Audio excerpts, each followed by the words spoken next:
तमसो मा ज्योतिर्गमय मृत्योर्मा ओम शांति शांति।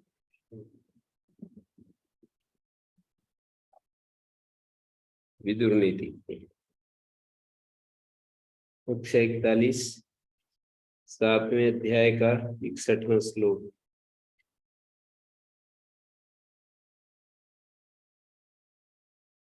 दुःखार्तेषु प्रमत्तेषु नास्तिकेषु अवसेषु च न श्रीर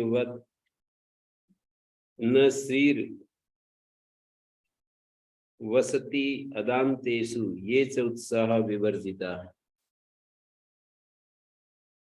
किन लोगों में श्री का वास नहीं होता? जो दुख से पीड़ित है। दुखार्थेषु प्रमत्तेषु जो प्रमादी हैं। नास्तिकेषु जो किसी विधान को नहीं मानते हैं, अपने से बड़े विधान को स्वीकार नहीं करते हैं। अलसेषु आलसी। अदान्तेषु जो अजितेंद्रिय हैं। उत्साह विवर्जिता उत्साह रहित है। ऐसे लोगों के पास श्री शोभा संपत्ति ऐश्वर्य नहीं आता है। किसी भी प्रकार का श्री का मतलब भौतिक ऐश्वर्य नहीं, विद्या का ऐश्वर्य, गुणों का ऐश्वर्य, कई प्रकार का श्री का रूप है। वो कोई भी श्री का रूप, लक्ष्मी उनके पास नहीं रहती। श्री का अर्थ एक शोभा भी है। उनके जीवन में शोभा का वास नहीं होता है, शोभा का आगमन नहीं होता है। आर्जवे नरम युक्तम आर्जवात सव्यपत्रपम अशक्तम मन्यमानास्तु घर्षयन्ति कुबुद्धया। कुबुद्धया दुष्ट बुद्धि वाले लोग। आर्जवे नरम युक्तम आर्जवात सव्यपत्रपम असक्तम मन्यमानास्तु। जो दुष्ट बुद्धि वाले लोग होते हैं, वो कोई व्यक्ति अपनी सरलता में कुछ बोलता नहीं है, चुप रहता है, तो वो उसका गलत लाभ उठाते हैं। सरलता से युक्त कोई व्यक्ति हो और सरलता के कारण ही वो लज्जाशील हो, तो उस मनुष्य को असक्त मान करके उसका तिरस्कार करते रहते हैं, उसको कोई महत्व नहीं देते हैं दुष्ट बुद्धि वाले लोग। सज्जन पुरुष को दुष्ट बुद्धि वाले लोग कमजोर समझकर उसको कोई महत्व नहीं देते। कुल मिलाकर के ये कहना चाह रहे हैं। कुबुद्धया आर्जवेन नरम, आर्जव से युक्त हो, सरलता से युक्त कोई व्यक्ति, नरम युक्त आर्जवात सव्यपत्रपम, और आर्जव के कारण, सरलता के कारण वो लज्जाशील हो रहा है, लज्जा कर रहा है, महसूस कर रहा है। असक्तम मन्यमानास्तु, उसको अशक्त मानते हुए धर्षयन्ति, उसका तिरस्कार करते रहते। अत्यार्यम अतिदातारम अतिशूरम अतिव्रतम प्रज्ञाभिमानिनम च व श्रीर्भयानोपसर्पति। कहते हैं अत्यंत जो श्रेष्ठ होते हैं, अत्यार्यम अति आर्य अति श्रेष्ठ व्यक्ति होता है, उसके पास भी लक्ष्मी नहीं आती है, नहीं ठहरती है। अति दातारम, बहुत ज्यादा अतिशय दानी हो। अति शूरम, और बहुत ज्यादा शूरवीर हो। और अति व्रतम, बहुत अधिक व्रत नियमों का पालन करने वाला हो। और प्रज्ञाभिमानिनम, और बुद्धि के घमंड में चूर रहने वाला हो। शीर्यस भयानोपसर्पति, ऐसे मनुष्य के पास लक्ष्मी भय के कारण से पास नहीं फटकती। मतलब ऐसे ऐसे लोगों के पास स्त्री नहीं ठहरती है। उनके कारण है अलग अलग। जैसे अत्यंत श्रेष्ठ व्यक्ति जो है, अपने जीवन को जिस कारण से वो श्रेष्ठ बना है उसको महत्व देगा। स्त्री को महत्व ही नहीं देगा तो स्त्री जबरदस्ती कैसे आकर के ठहरेगी। इसी तरह से अतिदाता हो, जो भी कुछ पास में आ जाए उसी को दान कर दे, तो लक्ष्मी कैसे ठहरेगी उसके पास। आएगा जो भी आएगा उसको दान कर देगा, बांट देगा, तो लक्ष्मी कहाँ ठहरेगी। और अति शूर होता है, जो बहादुर होता है, शूर प्रकृति का होता है, वो लक्ष्मी को ऐसे महत्व नहीं देता है। महत्व नहीं देगा तो जिस चीज को हम महत्व नहीं देते वो चीज अपने आप हमारे पास नहीं आती है। अति व्रतम, जो अधिक व्रत नियम में लगा हुआ है, तो श्री के लिए, लक्ष्मी के लिए भी तो समय चाहिए। तो जो अधिक व्रत नियम में लगा हुआ है, तो स्त्री के लिए टाइम ही नहीं है उसके पास, तो फिर कहाँ से आएगी। इसी तरह से जो प्रज्ञाभिमानी है, तो दूसरों को कुछ समझेगा नहीं, स्त्री के लिए दूसरों को महत्व भी देना होता है। जो प्रज्ञाभिमानी होता है, अपनी बुद्धि को ही सर्वोत्कृष्ट मानने वाला व्यक्ति होता है, अपनी बुद्धि पर ज्यादा भरोसा करता है, तो वो व्यक्ति दूसरों का वो हो जाता है, दूसरे किनारे करने लगते हैं, उस व्यक्ति के पास नहीं ठहरना चाहते। न च अति गुणवत स्वेशा अनिगुण, न चाति गुणवत शेषा न अत्यंतम निर्गुणेषु च। राजलक्ष्मी न तो अत्यंत गुणवानों के पास आती है, न निर्लज्जों के पास, बिल्कुल जो गुणहीन है, निर्गुण है, उनके पास भी नहीं आती है। नैसा गुणान कामयते, न तो बहुत से गुणों को चाहती है स्त्री, नैर्गुण्या नानुरज्यते, और न गुणहीन के प्रति अनुराग रखती है। उन्मत्ता गौरी अंधा श्री क्वचित देव तिष्ठते। उन्मत्त गो की भांति ये अंधी लक्ष्मी कहीं कहीं ठहर पाती है। गाय उन्मत्त हो जाए कोई, तो उसकी तरह ये अंधी लक्ष्मी कहीं कहीं ठहरती है, कहीं कहीं रुक पाती है। अग्निहोत्र फला वेदा शील वृत्त फलम श्रुतम, रतिपुत्र फला नारी दत्त भुक्त फलम धनम। वेदों का फल क्या है? जो वेद के दो भाग हैं, एक वेदांत और एक वेद का वो भाग है जो कर्म कांड में भी नियुक्त किया हुआ है, जिस वेद मंत्रों के द्वारा ही कर्म कांड पूरा किया जाता है। तो कह रहे हैं अग्निहोत्र फला वेदा, वेद जो है अग्निहोत्र फल वाले होते हैं। अग्निहोत्र फला वेदा मानी वेद का जो साफल्य अग्निहोत्र आदि में है। शील वृत्त फलम सुतम, जो हम ये करते हैं, सुनते हैं, शास्त्र श्रवण करते हैं, जैसे अभी आप लोग सुन रहे हो, तो इसका फल क्या है कि आचरण में शील आ जाए, शील हमारे जीवन में उतर जाए, ये सुनने का प्रयोजन होता है। शील वृत्त फलम, सदाचार और शील हमारे जीवन में आ जाए, यही इसका फल है। और रति पुत्र फला नारी, पुत्र की प्राप्ति, रति और पुत्र फल की प्राप्ति, ये स्त्री का फल है। दत्त भुक्त फलम धनम, और धन का फल है दान और भोग, दान देना या उसका भोग कर लेना, ये धन का फल है। अधर्मोपार्जितैरर्थैर यह करोत्योर्देहिकम्, अधर्म के द्वारा कमाए हुए धन से परलोक साधक जो यज्ञादि कर्म करता है, और ध्रुतेहिकम्, अधर्म से धन कमाया और उसके द्वारा यज्ञ होम आदि करता है, या अन्न क्षेत्र चलाता है, या निर्धनों को सहयोग करता है, और ऐसे ऐसे बहुत सारे धर्म कार्य करता है। अधर्मोपार्जितैर अर्थैर यह करोत्योर्देहिकम् न स तस्य फलम प्रेत्य भुंक्ते अर्थस्य दुरागमा। कहते हैं उसको वो जो फल होता है ना, दूसरे जन्म में जाकर के शुभ कर्मों का फल मिलता है, वो नहीं मिलता।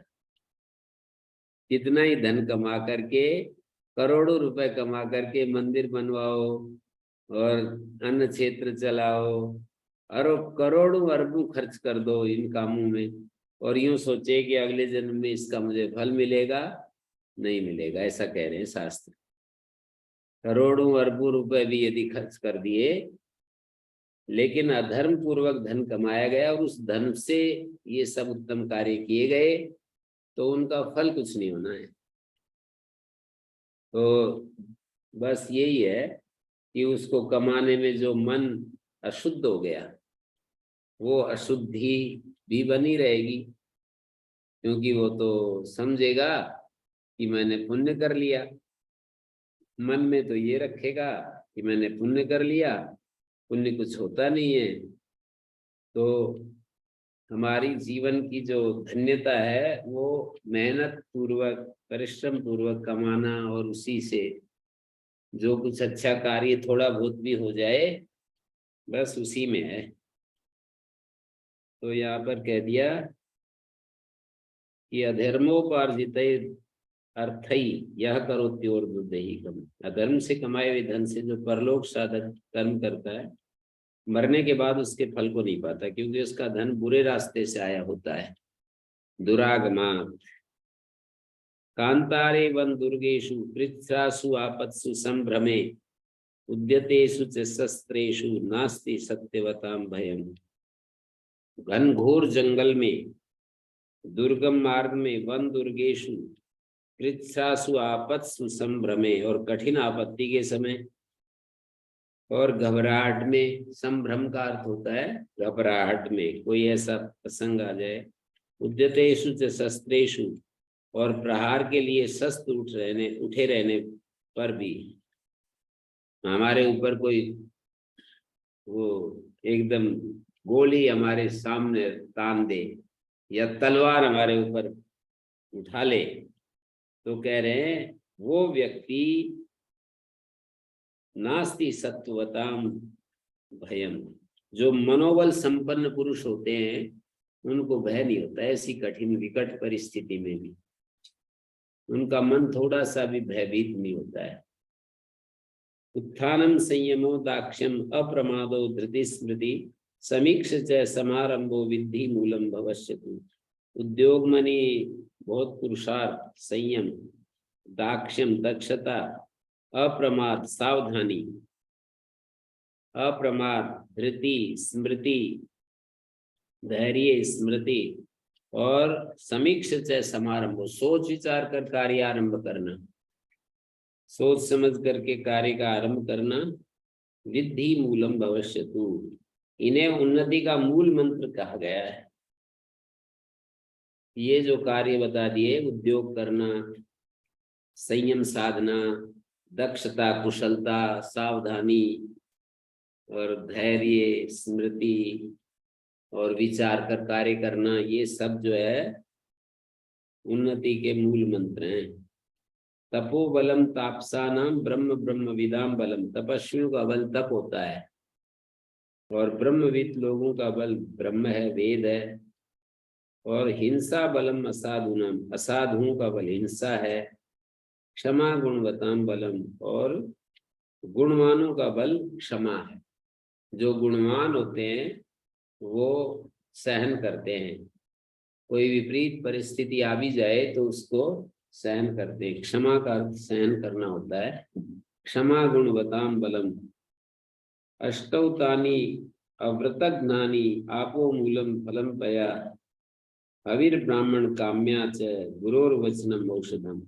ये 8 व्रत के नाशक होते हैं। ये 8 चीजें व्रत को नष्ट नहीं करती हैं। अष्टौतानी अव्रतज्ञानी, ये 8 चीजें व्रत को नष्ट नहीं होने देती। अव्रतज्ञानी है क्या क्या? जल, मूल, फल, दूध, हवि, ब्राह्मण की इच्छा पूर्ति, और गुरोर वचनम औषधम, गुरु का वचन और औषध, ये व्रत के नाशक नहीं होते। गुरु का वचन और औषध। न तत्परस्य संदध्यात् प्रतिकूलम यदात्मना संग्रहेण धर्म स्यात् कामादन्य प्रवर्तते। कितनी अच्छी बात कही है। न तत्परस्य संदध्यात्, जो अपने प्रतिकूल जान पड़े उसे दूसरों के प्रति ना करे। अपने लिए जो प्रतिकूल हो वो दूसरों के साथ ना करे। संग्रहेण इस धर्म से, संक्षेप से ये धर्म समझ लें, इसको धर्म है ये। थोड़े में ही धर्म का ये स्वरूप है। जो अपने प्रतिकूल जान पड़े, जैसे कि मेरे को कोई धोखा दे, ये अपने को प्रतिकूल लगता है तो दूसरे को धोखा न दे। मेरे को कोई डांटे फटकारे तो अच्छा नहीं लगता, तो दूसरे को भी डांट फटकार अच्छी नहीं लगती। इसी तरह से बहुत सारी जगह इसको घटाया जा सकता है। संग्रहेण इस धर्म स्यात्, संक्षेप से ये धर्म का सार है। कामा अन्य प्रवर्तते, जिसमें कामना से प्रवृत्ति होती है वो अधर्म है। कामादन्य प्रवर्तते। अक्रोधेन जयेत क्रोधम असाधुम साधुना जयेत। कोई व्यक्ति हमारे ऊपर क्रोध कर रहा हो तो उसको अक्रोध से जीतना चाहिए। क्रोधी व्यक्ति के साथ क्रोध करने से उसको विजय नहीं पा सकते। यदि हम बहुत शक्तिशाली हैं तो वो चुप हो जाएगा, बस इतना ही करेगा। और दूसरा मरने के लिए तैयार है तो चुप भी नहीं होगा, उल्टा वो भी क्रोध करेगा। यदि हम बहुत शक्तिशाली हैं और दूसरा कमजोर है तो अपनी कमजोरी के कारण चुप हो जाएगा, और दूसरा ने ये अरे मरे ही तो होगा, इससे ज्यादा क्या होगा, तो वो भी फिर उसी तरह से हमारे को जवाब देगा, हमारे साथ व्यवहार करेगा। तो अक्रोध से क्रोध को जीतना चाहिए। असाधुम साधुना जयेत, असाधु को सद्व्यवहार से वश में करना चाहिए। जयेत कदर्यम दानेन, और कृपण को दान से जीतना चाहिए। जयेत कदर्यम दानेन, कृपण को दान से जीते और झूठ पर सत्य से विजय प्राप्त करे। जयेत सत्येन चानृतम, झूठ पर सत्येन, सत्य से विजय प्राप्त करे। अनृतम सत्येन जयेत, विपरीत भाव से जीता जाता है। जैसे लोभ को उदारता से जीता जाता है, क्रोध को अक्रोध से जीता जाता है, ब्रह्मचर्य को ब्रह्मचर्य से जीता जाता है, और दान से कदरी कृपणता को जीता जाता है। आगे कह रहे हैं, स्त्री धूर्त के अल से भीरव चंडे पुरुष मानिनी, चोरे कृतज्ञ विश्वासो नकारियो नचनास्तिके। इस पर विश्वास नहीं करना चाहिए। वो कह रहे हैं कि स्त्री धूर्त के ऊपर, मतलब स्त्री के ऊपर विश्वास नहीं करना चाहिए। बार बार स्त्री के ऊपर आक्षेप करते हैं। तो स्त्री चरित्र और एक देवी चरित्र, दो तरह का विभाग करके देखेंगे तो स्त्रियों में एक देवियां होती हैं और स्त्री चरित्र होता है। तो स्त्री चरित्र पर विश्वास नहीं करना चाहिए। देवी चरित्र तो मातृ शक्ति के ऊपर, मातृ चरित्र के ऊपर। हमारे स्वामी जी कहते थे, नूरगढ़ वाले स्वामी जी, कि मैं स्त्री शब्द ही उच्चारण नहीं करता हूँ। अब हम तो शास्त्र पढ़ते पढ़ाते, तो इसमें सारे, तो उनको तो अपना जो शास्त्र में अच्छी बात है वो लेते थे। कोई शास्त्र की व्याख्या, मैंने एक बार कोई गीता के श्लोक की बात कही तो बोले कि भाई मैं तो गीता का व्याख्याकार नहीं हूँ, मुझे जो अच्छा मेरे लिए चाहिए वो मैं गीता से लेता रहता हूँ। तो ये इसी तरह से यहाँ पर जो है मतलब माता के अलावा, जीजी के अलावा उनके पास, उनके शब्दकोश में शब्द ही खत्म हो गए थे। तो उसी के द्वारा उन्होंने वो जीवन की साधना कर पाए। स्त्री धूर्त के अल से, धूर्त में, आलसी में, और डरपोक में, और क्रोधी में, और जो पुरुष मानी हो, अब बहुत ही अहंकारी हो, अपने पुरुषत्व का अभिमान करने वाला हो। चौरे कृतज्ञ, चोर में और कृतज्ञ में और नास्तिक में विश्वास नहीं करना चाहिए। चोर में, कृतघ्न में, जो किए हुए को मानता नहीं है, और नास्तिक, इनमें विश्वास नहीं करना चाहिए। अभिवादनशीलस्य नित्यं वृद्धोपसेविनः चत्वारि संप्रवर्धन्ते कीर्तिरायुर्यशो। अभिवादन स्वभाव वाला कोई व्यक्ति है, वृद्धों का, अपने से बड़े हुए, आगे बढ़े हुए लोगों का सम्मान करता है, तो उसके 4 चीजें सदा बढ़ती रहती हैं, आयु, विद्या, यश और बल। आयु बढ़ती है अभिवादन करने वाले व्यक्ति की, और जो उसका यश बढ़ता है, बल बढ़ता है, कीर्ति, आयुर्विद्या यशो बलम, कीर्तिरायुर यशो बलम, आयुर्विद्या यशो बलम। मनुस्मृति में आयुर्विद्या यशो बलम है, यहाँ कीर्तिरायुर यशो बलम है। मरने के बाद जो होता है वो यश और कीर्ति का ऐसा भेद करते हैं। जीते जी जो होता है वो यश होता है, मरने के बाद जो है कीर्ति होती है। जीते जी किसी का नाम संसार में प्रचलित हो जाता है, उसको पहचानने लगते हैं, उसको जानने लगते हैं, उसको यश कहते हैं। मरने के बाद उसकी गाथाएं गाई जाती हैं, उसका वो लिखते हैं, पुस्तकें लिखते हैं, तो वो कीर्ति होती है। यश, कीर्ति, आयु, यश और बल। अति क्लेशेन ये अर्थासु धर्मस्य अतिक्रमेण वा अरेर्वा प्रणिपातेन मास्मतेषु मनः कृथा। जो धन अत्यंत क्लेश उठाने से मिलते हैं, अति क्लेशेन ये अर्था, बहुत क्लेश पूर्वक जो धन कमाते हैं, धर्मस्य अतिक्रमेण वा, यह धर्म का उल्लंघन करने से जो धन मिलता है, धर्म का त्याग करने से, उल्लंघन करने से, या शत्रु के सामने सिर झुकाने से प्राप्त होता हो। अरेर वा प्रणिपातेन, या शत्रु के सामने सिर झुकाने से जो धन आदि मिलते हैं, मास्मतेषु मनः कृथा, उनमें अपना मन नहीं लगाना चाहिए। मास्मतेषु मनः कृथा, लुंग लकार का प्रयोग है, मास्मतेषु मनः कृथा, उनमें आप अपना मन मत लगाइए। अविद्या पुरुषा शोच्या शोच्यम मैथुनम अप्रजम निराहारा प्रजा शोच्या शोच्यम राष्ट्रम अराजकम। विद्याहीन अविद्या पुरुषा शोच्या, नहीं है विद्या जिसके पास, ऐसे पुरुष शोक करने योग्य है, शोच्य होता है विद्याहीन पुरुष। शोच्यम मैथुनम अप्रजम, संतानोत्पत्ति रहित स्त्री प्रसंग, स्त्री प्रसंग कर रहा है और संतान प्राप्त नहीं होती तो उसको अच्छा नहीं मानते। निराहारा प्रजा शोच्या, और आहार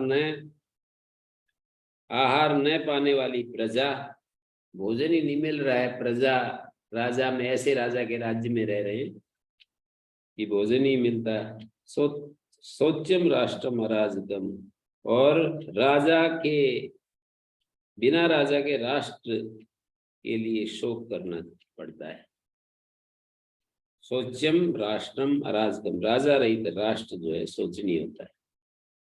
अध्वा जरा देहवताम पर्वतानाम जलम जरा असंभोगो जरा स्त्रीणाम वाक्शल्यम मनसो जरा। अधिक राह चलना देहधारियों के लिए दुख का कारण होता है। अधिक राह चलना, और पर्वतानाम जलम जरा, और पर्वत बराबर पानी गिरना पर्वतों का बुढ़ापा है। और वाक्शल्यम मनसो जरा, इसी तरह से वचन रूपी बाणों का आघात मन के लिए बुढ़ापा है। वचन रूपी बाणों का आघात मन के लिए बुढ़ापा है। किसी आदमी को कठोर वाणी सुनने को मिले तो मन के, समझ लीजिए, मन बूढ़ा हो जाता है, सुनने वाले का मन अच्छा नहीं लगता है। अनाम नाय फला वेदा, अभ्यास न करना वेदों का मल है। अनाम नाय, आमनाय कहते हैं वेद को, अनाम नाय मला वेदा, अभ्यास न करना वेदों का मल है। ब्राह्मण से व्रतम मलम, और ब्राह्मणोचित नियमों का पालन न करना ब्राह्मण का मल है। ब्राह्मण के जो काम करने हैं उनका पालन न करना। मलम पृथिव्या बालिका, बालिक देश बलक बुखारा पृथ्वी का मल है। पुरुषस्य अनृतम मलम, और पुरुष का जो है अनृत मल है। झूठ बोलना पुरुष का मल है। पुरुषस्य अनृतम मलम कौतूहल मला साध्वी, और कौतूहल मला साध्वी विप्रवास मला स्त्रिया। पति के बिना परदेश में रहना स्त्री मात्र का मल है। और कौतूहल मला साध्वी, क्रीड़ा एवं हास परिहास की उत्सुकता पतिव्रता स्त्री का मल है। तो ये सब शिक्षा की बातें चल रही हैं।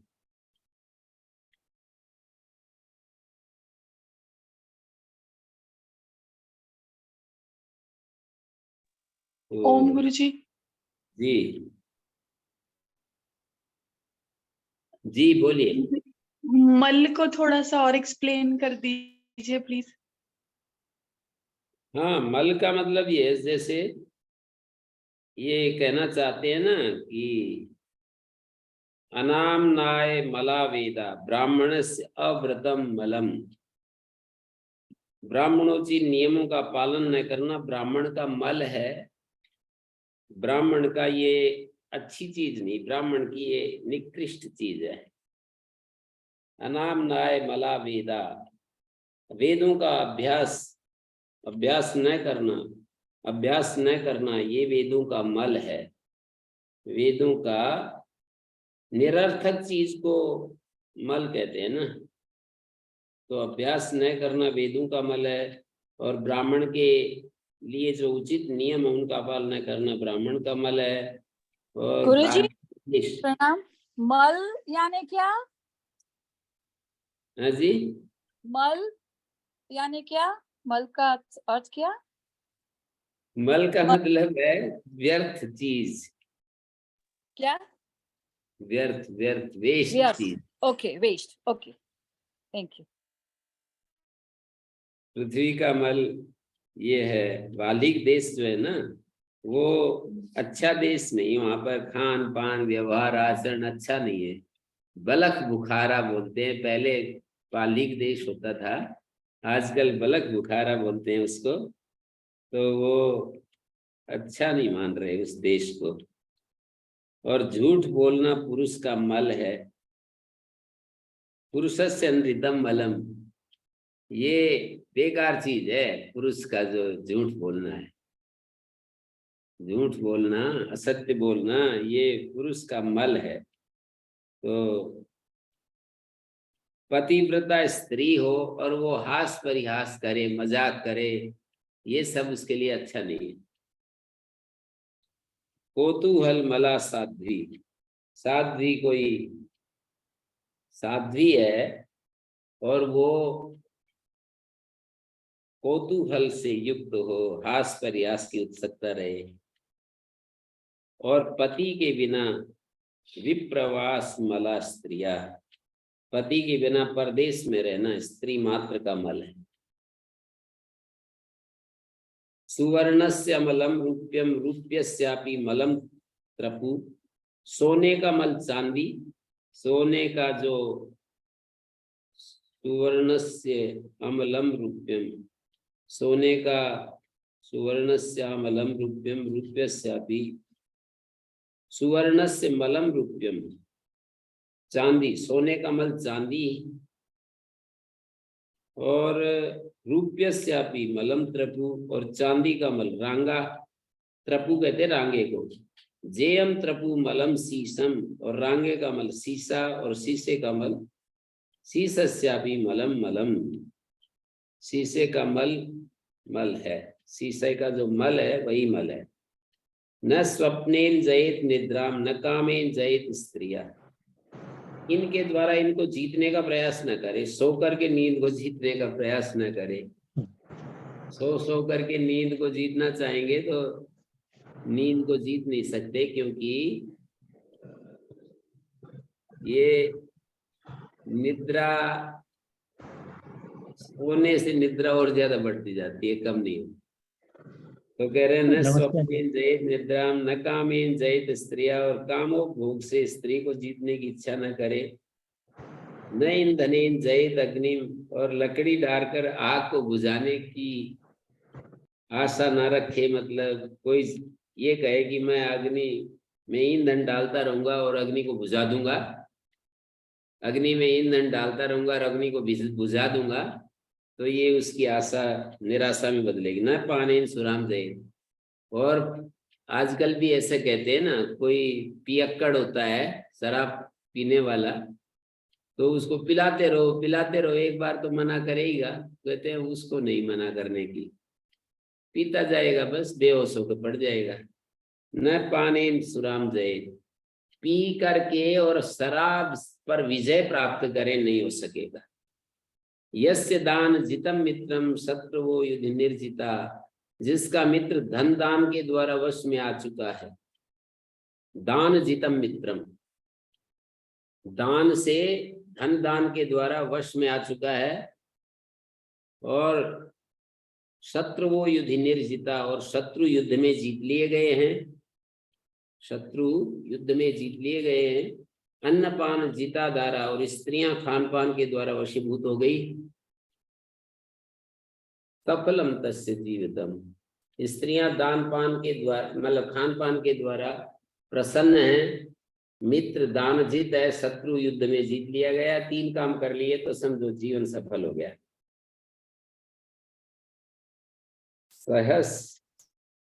सहस्त्रिणो जीवंती जीवंती शतिनस्तथा, सहस्त्रिणो 1000 रुपए जिनके पास है वो भी जीते हैं, और शतीना 100 रुपए वो भी जीते हैं।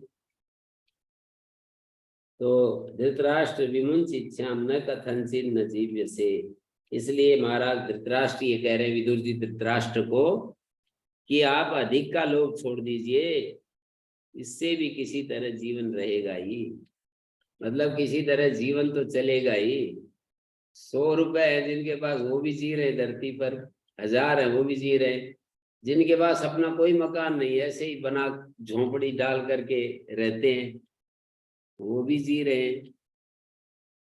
रोटी वाला बाबा एक उसमें वृंदावन में गोवर्धन पर रहते हैं, 20 साल हो गए। एक पेड़ के नीचे वो बना करके रहते हैं, पेड़ के नीचे एक झोंपड़ी डाली हुई है, तिरपाल डाला हुआ है, बस रात दिन वही रहते हैं। तो वो भी जीते हैं। यद पृथिव्याम व्रीहि यवम, इस धरती पर जितना भी धान है, जो है, हिरण्य है, पशु है, स्त्रियां हैं, ये सारी की सारी एक व्यक्ति को इकट्ठी करके दे दी जाए। सारी चीजें दुनिया की, सोना, पशु, धन धान्य, स्त्री, सब एक को दे दी जाए, कहते हैं उसके लिए कम पड़ जाएंगी वो सारी चीजें। न अलम एकस्य तत्सर्वमिति पश्यन् मुह्यति, ऐसा विचार करने वाला मनुष्य मोह में नहीं पड़ता। राजन भूयो ब्रवीमि त्वाम, हे राजन मैं फिर कहता हूँ, पुत्रेषु समाचर है, यदि आपका अपने पुत्रों और पांडवों में समान भाव है, समता यदि ते राजन स्वेषु पांडु सुतेषु, अपने पुत्रों में और पांडु पुत्रों में यदि तुम्हारी समता है, समानता है, तो फिर बस जीवन तुम्हारा सही हो गया है। यदि आपका अपने पुत्रों और पांडवों में समान भाव है तो उन सभी पुत्रों के साथ एक सा बर्ताव कीजिए। समता है तो एक जैसा व्यवहार कीजिए। आप अपने के साथ और उनके साथ दुभांत, कहते हैं दो भांत, दो भांति मत रहो, दो तरह से मत रहो, एक तरह से ही रहो। तो ये 7वां अध्याय पूरा होता है, एक अध्याय बचता है। ओम शांति शांति शांति। नमस्ते आचार्य जी। प्रणाम गुरुजी।